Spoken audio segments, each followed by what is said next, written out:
കാര്യമില്ലാണ്ട് പുള്ളിക്കാരൻ പറ്റില്ല അങ്ങനെ തോന്നിയ എന്ത് കാര്യം? ഫോൺ. ഞാൻ ഫുഡ് എന്ന് പറയുന്നു വിചാരിച്ചു. ഫോൺ അതെന്താ? ഫുൾ ടൈം ഫോണിൽ. വീഡിയോ എടുക്കാണോ, എഡിറ്റിംഗ് ആണോ, അത് ഇൻസ്റ്റാഗ്രാമിലാണോ, ചാറ്റിലാണോ, എവിടെയാ? എല്ലാം കൂടി. വൈഫിന് ശ്രദ്ധിക്കുന്നുണ്ടോ? ഇല്ല, മലപ്പുറം അല്ലാതെ വേറെ സ്ഥലത്തൊന്നും എവിടെ പോയിട്ടില്ല? പക്ഷെ കൊച്ചി കാണാൻ വേണ്ടി കല്യാണം കഴിക്കേണ്ടി വന്നു. അങ്ങനെ കൊച്ചി കാണാൻ ഭയങ്കര ആഗ്രഹം ഉണ്ടായിരുന്നോ? ആള് കൊച്ചി കണ്ടിട്ടില്ല. ഒബിയസ്ലി ലുലുമാൾ കണ്ടിട്ടുണ്ടാവില്ലല്ലോ. ലുലുമാൾ നമ്മളിവിടെ നിന്നൊക്കെ ടൂർ പോകുമ്പോഴേ ആൾക്കാർക്ക് ലുലുമാൾ പറഞ്ഞ ഇതൊരു ഷോപ്പിംഗ് മാൾ ആണെന്നുള്ള കോൺസെപ്റ്റ് ഒന്നുമില്ല. ഇവരിത് കാഴ്ച ബംഗ്ലാവ് എന്നുള്ള മൂടാ. ഈ മലപ്പുറം സൈഡിലുള്ള ആൾക്കാരാണ് സാധാരണ അവിടെ പോകുക. അത് വേറെ ഒന്നുമില്ല, പാങ്ങൾ ഇവിടെ ഇല്ല. ഇവിടെ മാള് എന്ന് പറയാൻ മാത്രം മലപ്പുറം ഡിസ്ട്രിക്റ്റിൽ അങ്ങനെ ഒരു മാള്, നല്ലൊരു മാളൊന്നും ഇല്ല. അപ്പൊ അതുകൊണ്ടായിരിക്കാം കൗതുകപ്പുറത്ത് എറണാകുളത്ത് പോകുക, ലുലുമാള് കാണാന്നൊക്കെയുള്ളത് ഓള് വലിയൊരു ആഗ്രഹമായിരുന്നു. അപ്പം അതിനൊക്കെ എന്നെ സംബന്ധിച്ച് എന്താണ്, എനിക്കത് കാട്ടിക്കൊടുക്കാൻ പറ്റിയോ ഞാൻ ഭയങ്കര സംഭവമായി. അതെ, അപ്പൊ എനിക്ക് കൗതുകം ഉണ്ടാക്കിയ കാര്യം ഇതൊക്കെ കേട്ടോ. ആളിങ്ങനെ എവിടെയും കണ്ടിട്ടില്ല എന്ന് കാണുമ്പോ അപ്പൊ നമുക്ക് എന്തെങ്കിലും ചെയ്തു കൊടുക്കാൻ പറ്റുമോ, അതിനെന്തെങ്കിലും വാല്യൂ ഉണ്ടാവും തോന്നിയത് അതുകൊണ്ടാണ്. അതുകൊണ്ടൊക്കെയാണ് നമ്മൾ ഈ ഒരു കല്യാണം ഫിക്സ് ആക്കിയത്. സർപ്രൈസ് ഒക്കെ തരുന്ന ആളാണ് പൊതുവെ. എല്ലാവർക്കും സർപ്രൈസ് കൊടുക്കുന്നതാണ്. പ്രത്യേകിച്ച് കാനഡയിൽ വരുമ്പോഴാണ് ഏറ്റവും കൂടുതൽ സർപ്രൈസ് കൊടുക്കണേ.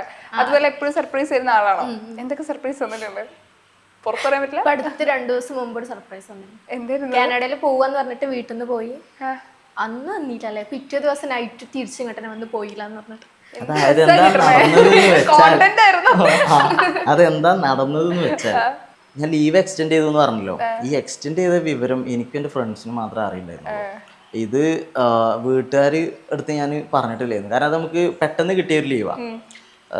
അതുവരെ പോകണം എന്നുള്ളതായിരുന്നു. അപ്പോൾ ലീവ് ഓക്കെ ആണെന്ന് കണ്ടപ്പോൾ അപ്രൂവലായി. അപ്പം പിന്നെ ഞാനും വിചാരിച്ചു ഇപ്പം ഇനിയിപ്പോൾ എടുത്ത് ഇത് പറയണ്ട, നമുക്ക് അതൊരു സർപ്രൈസ് പോലെ സെറ്റ് ചെയ്യാന്ന് പറഞ്ഞിട്ട് ഞാൻ നോർമലി ഇറങ്ങുന്ന പോലെ ഇവിടെ വീട്ടുകാർ, ഫാമിലീസ്, റിലേറ്റീവ്സ് ഒക്കെ വന്ന് എല്ലാവരോടും ടാറ്റന്ന് പറഞ്ഞ് ഞാൻ പോയി. എയർപോർട്ടിലേക്ക് പോയിട്ട് ഞാൻ നേരെ പോയിട്ട് കൂറ്റമ്പാറ പോയിട്ട് ഹനാൻ്റെ വീട്ടിൽ പോയിരുന്നു.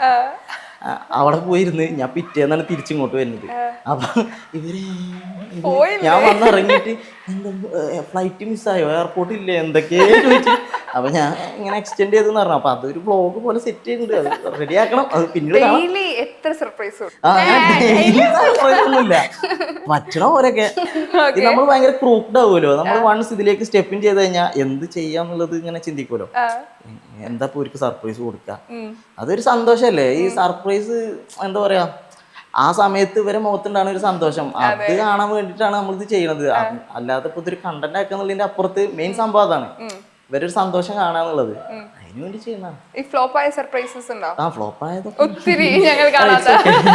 കൂടുതൽ ഡിസ്കസ് ചെയ്യണം.